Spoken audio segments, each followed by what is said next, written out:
Quels sont les pays les plus sûrs en cas de troisième guerre mondiale afin de se réfugier, afin d'échapper à cette tension qui aujourd'hui, en fin de compte, est à nos portes? Si vous êtes en Europe, vous pouvez sentir qu'il y a une tension qui est assez présente et il y a plein de personnes qui se demandent quels sont les pays à privilégier en cas d'une troisième guerre mondiale, en cas d'une bombe nucléaire ou quoi que ce soit, où peut-on s'installer avec le plus de sécurité? C'est ce qu'on va voir dans cette vidéo. Donc dans un premier temps, on va parler de tout ce qui est îles, donc d'Afrique, du Pacifique, des îles qui sont vraiment à l'écart, où il y aura très peu de chances d'être impactées. Alors bien sûr, il faut que ces îles-là ne soient pas non plus totalement dépendantes du commerce externe, parce que si on est dans une île, oui, c'est sûr, là, personne va nous toucher, mais par contre, si demain, il n'y a plus de bateaux qui viennent livrer de la bouffe, etc., on crève de faim, ça fonctionne pas. On va avoir l'île Maurice qui est riche en ressources,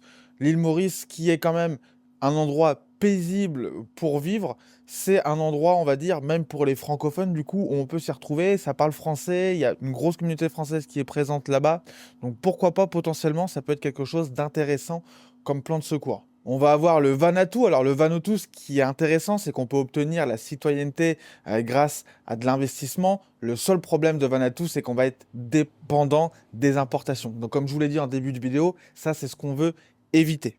Mais par contre, vous pouvez obtenir la citoyenneté là-bas et c'est peut-être un point important à prendre en compte. Ensuite, on va avoir l'Australie et la Nouvelle-Zélande. L'Australie et la Nouvelle-Zélande, ça va être deux pays qui sont stratégiquement placés en cas de bombe nucléaire. Il y a eu des études qui ont été faites. Quels sont les pays, on va dire, qui seraient le moins impactés en cas de bombe nucléaire? Et les pays qui ressortent principalement vont être l'Australie et la Nouvelle-Zélande. Donc si vous êtes quelqu'un qui est plus penché sur cet aspect bombe nucléaire, je sens que ça va arriver, je veux aller dans un pays où je serai le moins touché, l'Australie et la Nouvelle-Zélande peuvent être une solution pour vous. Ensuite, on passe de l'autre côté et on va en Amérique centrale. En Amérique centrale, j'ai retenu deux pays, ça va être le Salvador et le Costa Rica. Pourquoi? Le Salvador et le Costa Rica, ça va être des pays qui vont être loin du conflit et ça va être des pays dans lesquels la crypto-monnaie est la bienvenue. En cas de guerre, ça peut toujours servir.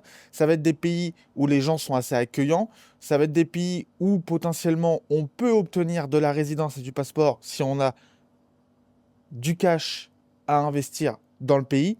Donc potentiellement, sans être trop loin des États-Unis, tout en ayant voilà, cette tranquillité en Asie centrale, pardon, en Amérique centrale, potentiellement, ça peut être un bon plan. Le Salvador, le Costa Rica, pays accueillant, pays qui accepte volontairement la crypto-monnaie en cas de guerre, ça peut être un point stratégique.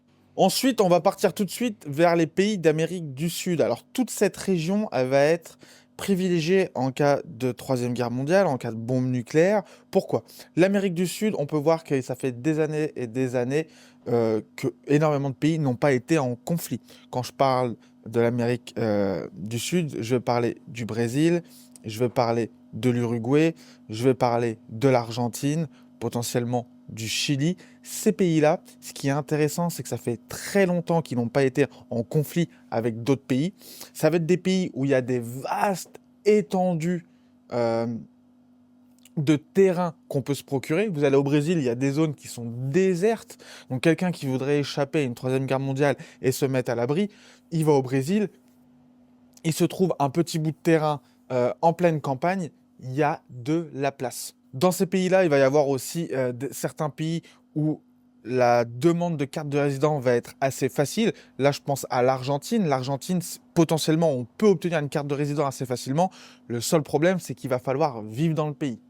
Mais là, on est en train de parler d'une guerre. Donc, s'il y a une guerre, potentiellement, on s'expatrie, on s'évade et on va dire, dans un nouveau pays.